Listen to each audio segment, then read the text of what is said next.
Most people don't realize this, but the way a medicine works can change drastically depending upon one hidden factor, that is absorption. So, whether a drug even reaches your bloodstream depends on so many small things that you probably never paid attention to. Let's break down these crucial factors that decide how effectively a drug is absorbed from the GI tract. Using these examples, we will discuss. Before discussing that factors, first we'll see the definition of absorption as we have already discussed in our past videos. But before writing our answer in the exam, we have to mention the definition of absorption. So absorption, it is the process of movement of drug from its site of administration, that is usually mouth, to the systemic circulation, is called as absorption. The concentration of drug in plasma, onset of action, intensity and duration of response depends upon the bioavailability of drug from its dosage form. Now we have to discuss what factors affecting the absorption of a drug. So we divided these factors into two two main parts or two types, that is pharmaceutical factor and patient related factor. Eh, This is sufficient for 4 marks question, but if it is asked in 7 marks or 14 marks, you have to elaborate in detail. So if you are writing just the headings, it will the examiner will not give you the full marks. You have to write in detail. I will say you can write, you can take notes. So in pharmaceutical factors, the things related to drugs and the dosage form will be here, but in patient related factors, how the body or patient conditions affect the absorption will be seen. In pharmaceutical factors, it is again divided into two types: physicochemical properties of drug and dosage form characteristics. So uh, in physicochemical properties, the drug dissolution and drug solubility will be the main thing which we'll discuss in the upcoming videos in detail. It will be asked in exam. So we'll discuss what is dissolution and what is uh, solubility. Now coming back to particle size and surface area, smaller particles dissolve faster. Why? Because more surface area they have. So if more surface area means more contact with body fluids.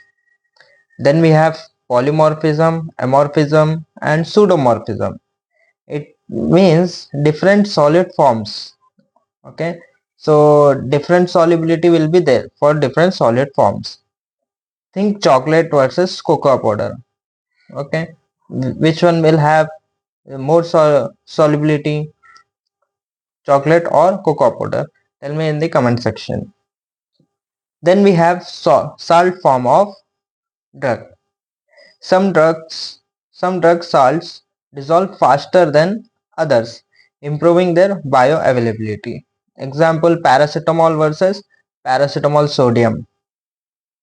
Then we have drug stability.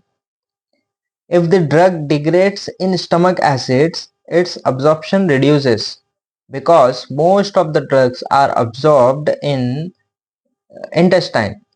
So if the drug is not reaching in the intestine and getting degraded in the stomach acid in the stomach, means its effectiveness, its bioavailability will be decreased.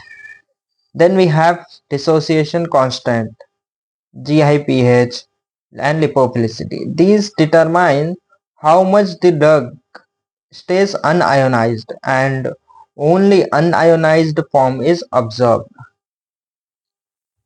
Then we have is dosage form characteristics.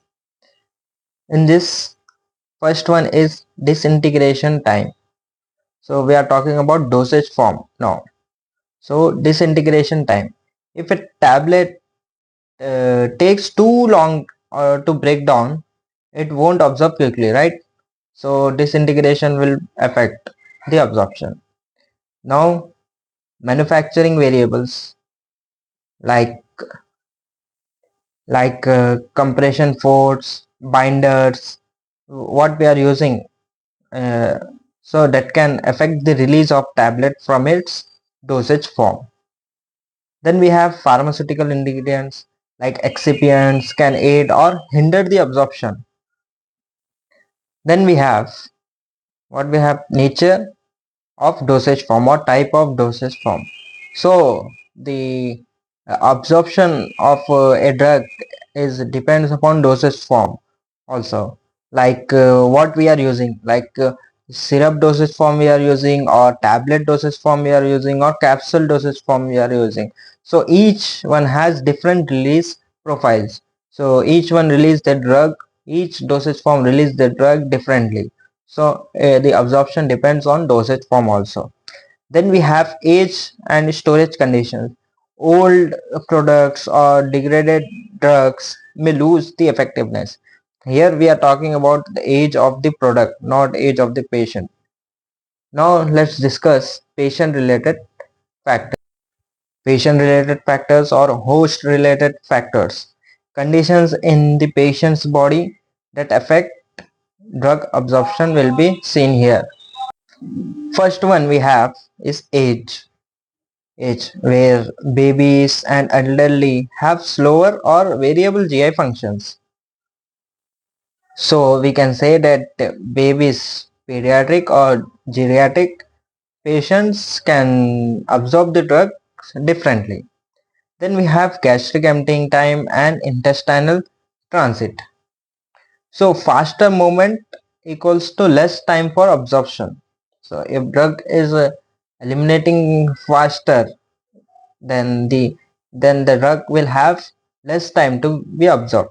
And gastric emptying time means if the drug is emptying faster from the gastric, so it will goes into the intestine, then the bioavailability will be high. If the gastric emptying time will be low, then the drug will get degraded in the stomach acid, and it will not get absorbed in the intestine well. So as I already said that most of the drug are absorbed well in the intestine, not in stomach. Then we have diseases like GI diseases, ulcers, diarrhea or constipation can change how a drug moves through the GI tract. Then we have blood flow to GI tract. Better the blood flow, the faster drug get absorbed. Then first pass effect. Some drugs get broken down in the liver before even reaching circulation, but this first pass effect will be beneficial for prodrugs. So they will get activated after first pass metabolism. Then we have route of administration. Which route we are giving the drug, we are administering the drug. Like if you are giving IV route, then there is no absorption, direct action is seen, bioavailability will be high. If we are giving oral route, then the drug has to go to under absorption, distribution, all that process. So oral versus IV, sublingual or rectal, all routes vary in their absorption efficacy. So absorption is not just a single step process. It's a chain reaction affected by the drug's chemistry, the dosage form, and the patient's body. In the next video, we will go one step deeper and crack down the code behind solubility and dissolution, and how they can make or break a medicine's effectiveness. So we'll meet in the next video.